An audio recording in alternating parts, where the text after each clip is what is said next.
Hello everyone, my name is Katie and this is Homeschooling for His Kingdom. Welcome. Today I'm going to continue in the series of Friend of God through sorrow and grief, joy and laughter.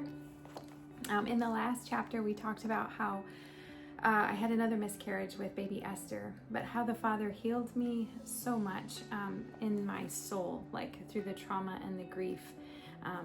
It was beautiful what he taught me with Bible verses on how you can actually heal quickly if you align yourself with his truth. So today we're going to pick it up in chapter 8, and it's called the Whirlwind and Miraculous Healing.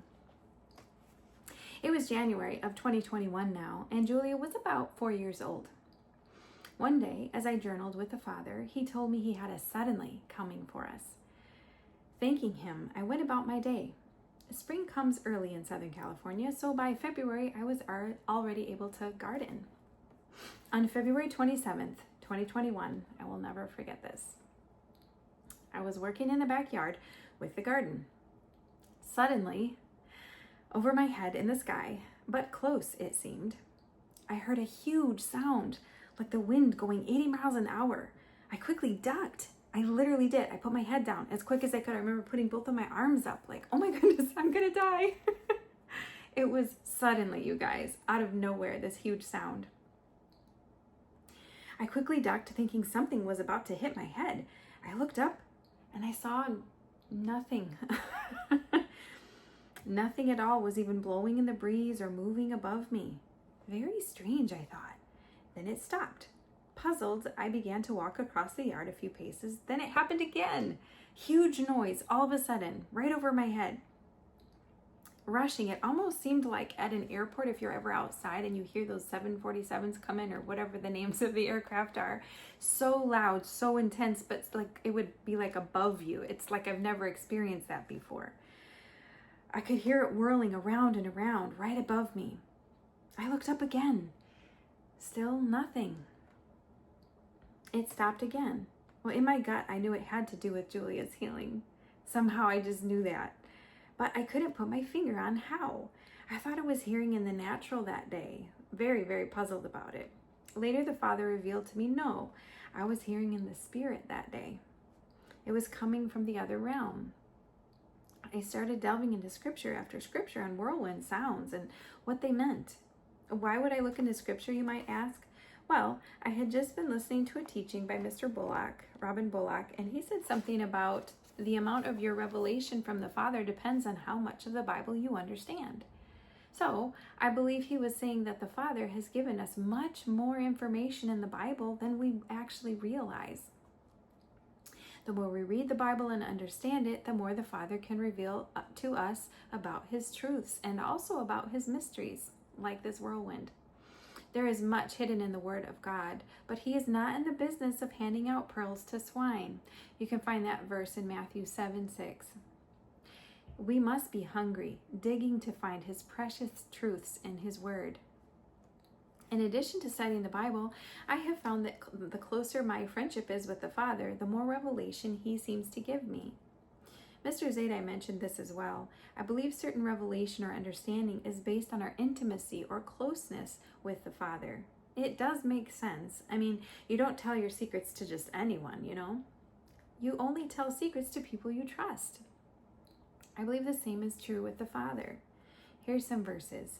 Matthew 7:6. Do not give what is holy to the dogs, nor cast your pearls before swine, lest they trample them under their feet and turn and tear you to pieces. Hebrews 11:6b. He rewards those who earnestly seek him. Psalms 103:7. He made known his ways to Moses, but his acts to the children of Israel. And Exodus 33:11a, so the Father spoke to Moses face to face, as a man speaks to his friend. So see how intimate he was with Moses versus the children, because the children of Israel didn't want to go up. There's a verse somewhere that says they said, Moses, you go up and just come back and tell us what he said. They didn't want to be intimate with him, so he didn't speak face to face with them. But I believe if they wanted to go up, he probably would have, because he did speak face to face with Moses, and Moses did go up. There's another verse too, I believe it's in James, that says, draw nigh to me and I will draw nigh to you. So like if we come close to him, he will come close to us, right? Okay, why do you think Jesus spoke in so many parables while he was on earth? Well, he would end with oftentimes, "He that has ears to hear, let him hear," which means not everybody had ears to hear. Not everybody wanted to know what he was actually saying, right? Matthew 13 explains in more detail. But I believe Jesus wanted to make sure the mysteries and gems he was teaching were appreciated and taken in by those who were truly hungry and truly seeking him. I knew that by digging into the Word of God, I would find what I was looking for, the mystery or the treasure of the whirlwind. Okay, sure enough, after a week or so of digging in the Word and asking the Holy Spirit, the Father showed me a couple of passages about the whirlwind. One is in the day of Pentecost, and the other is in the book of Job, Acts 2 and Job 38. In Acts 2, the Holy Spirit comes suddenly and a mighty rushing wind, very similar to what I experienced. And in Job 38, the Father speaks from a whirlwind. I did not hear anything audible that day, but in both passages it shows that the Holy Spirit can come in a whirlwind or the Father can come in a whirlwind. It certainly appeared then that the Father did come to our house that day in a whirlwind, but did he heal Julia when he came? In answer to this question, the Father gently walked me back through my journal notes to remember I journal a lot. So this is helpful. If you guys do want to take journal notes, I think it might help you as you piece through the puzzle or nuggets that he might leave you along the way. Just maybe think about doing a journal. I write mine or by hand, but you could type it too, whatever's easier for y'all.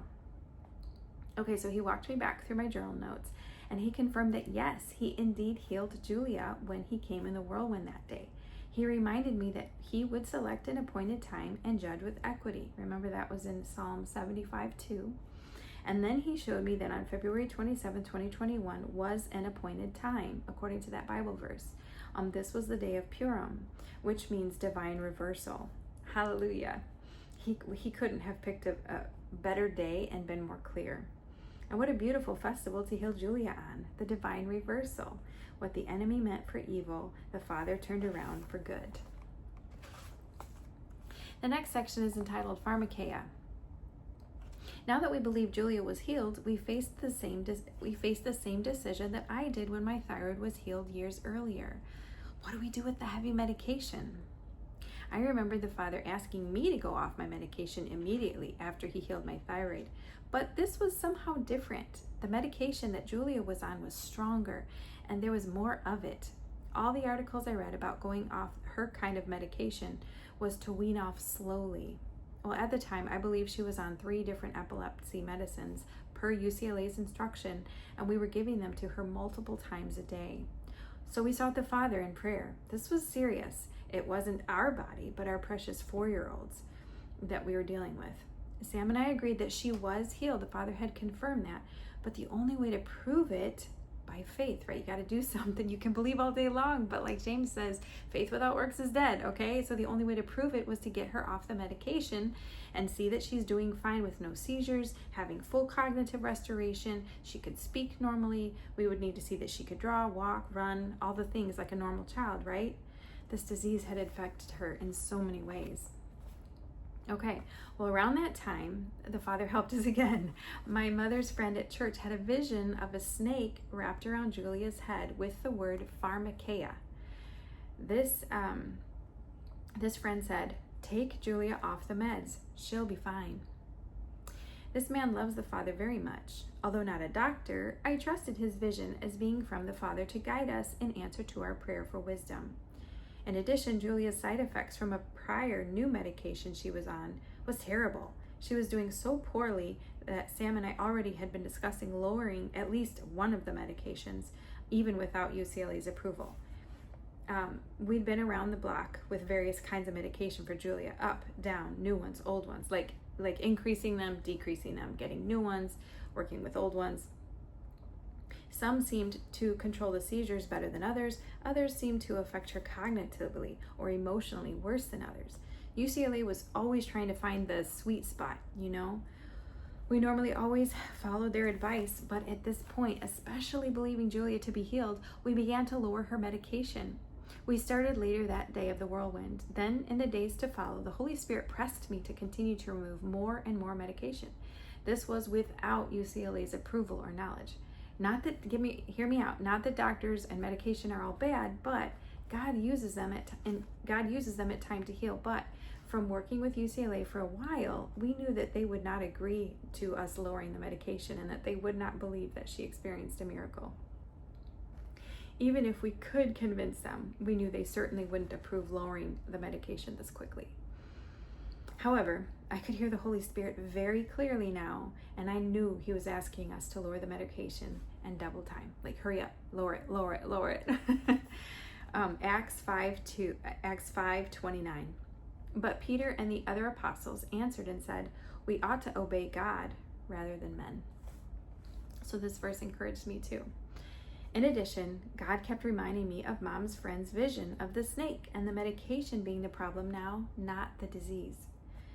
Okay, so this was an incredible leap of faith for Sam and I, but we obeyed the Father and quickly lowered all the medication.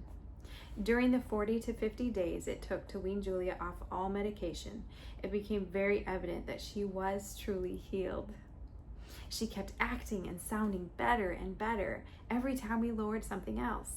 The entire time, there were no seizures whatsoever. None. And this was not normal because in the past, whenever we had adjusted a medication up or down by UCLA's direction, there were several seizures or new symptoms as her system would adjust. So at this point, we knew for sure that the Father had miraculously healed our baby girl. We will thank him forever for restoring our precious Julia Rose to us. He even put the icing on the healing cake. The very first day Julia was off medication, off all complete medication, was on Resurrection Sunday. Hallelujah. What symbolism. We felt Jesus brought her back to life emotionally. She was our sweet baby girl again. She's such a comedian and she is so joyful. She's kind and smart. We had our real Julia back. Julia could talk normally again and was so full of joy and smiles. You could talk with her about the future or the past. She could finally understand and keep up. She even remembered Grandpa and Grandma and was so kind to Zach and Taylor. She wasn't angry anymore either, and her cognitive ability just kept advancing and catching up with her normal age. It was beautiful, you guys. Zachariah and Taylor drew closer to Julia as well. They learned to trust and respect her again. They loved her on a whole new level. You could see and hear it in their speech and play. They wanted to play with her again. They included her in their games and playtime. The Father was redeeming us on all fronts. He was bringing our family back together physically, mentally, and emotionally. It was life-changing, you guys. Here's a couple of pictures. This is the first few days after Resurrection Sunday. Julia finally healed and off all meds. Here she is eating an ice cream cone. And the next picture is about a month later. You can see the joy back in her eyes. She's so precious. All right, I'm going to go ahead and leave you there. That's the end of chapter 8. I hope you guys, again, are enjoying this. And I hope, again, that you do believe for healing. If the Father has put it on you to have faith for healing, please believe him.